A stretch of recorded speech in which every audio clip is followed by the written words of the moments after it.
real good fighter. Absolutely. He was a tough customer. You know, sometimes everything don't go inside the ring, and he was able to prove that he was a tough customer and he belonged in here tonight. An undefeated fighter, top 10 junior middleweight certainly, maybe top 5 junior middleweight, spent most of his career in the division. Did you overlook him at all, or did you come in fully prepared for a very tough challenge? Well, I came in prepared for everything that he had. I mean, looking at his fights, I knew he was a tough customer. I think we abandoned the jab a little bit, but other than that, trying to go for the knockout because I knew the fans wanted a good show. But at the end of the day, I thought I did very well and to grab a unanimous decision. We're going to look at the knockdown in a second, but first, you came out and he showed you he had skills, and you seemed to adjust and say, no, I'm an elite fighter, and bring out the 100-mile-an-hour fastball. And after 4 or 5 rounds, it was like, whoa, Jake. But he didn't just give in. He came back at you.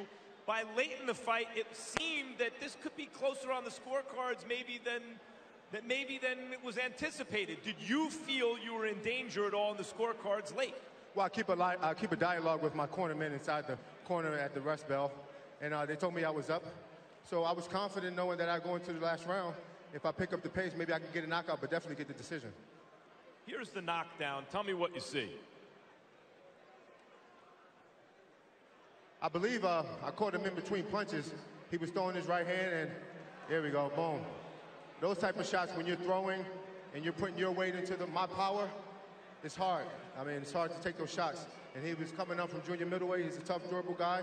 And he belongs at middleweight, and he belongs in the top division. So much respect to him and the Polish fans. We were debating ringside how effective he was.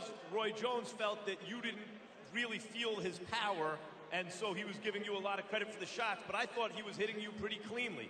Did you feel his power? I didn't necessarily feel the power to where it shook me up, but I definitely felt that he belonged in true middleweight. You know, in boxing, sometimes you get used to getting hit. You know, as awkward as it sounds, but at the end of the day, he definitely showed that he has power and he has true grit.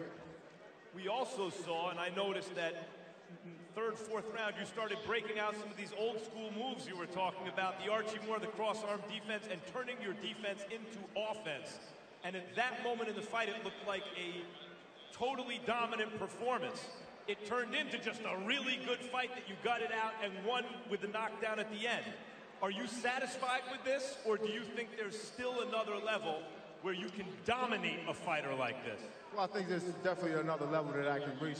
But at the same time, you know, when you're in there with top 10, top 15 guys, it's hard to just, you know, dominate those guys. But at the same time, I'm happy with my performance. We go back to the drawing boards and see what we can do differently next time out. Okay, you have been jawing with a couple of middleweights. This is suddenly a stacked division. CHARLO and Andrade are around, and the whole Billy Joe Saunders, and of course Triple G and Canelo. What are your thoughts? Who do you want? Well, ultimately, we want the guys with the belts. We want to go for the green belts. We want to go for the ties with the strap. But if we can't go and get those guys, we're going to go down the list of great contenders and challengers. And if Brooklyn wants CHARLO, CHARLO, where you at, boy? Come see me. I'm the king of Brooklyn, baby. You know what it is. Thanks, Daniel. Congratulations. Jim?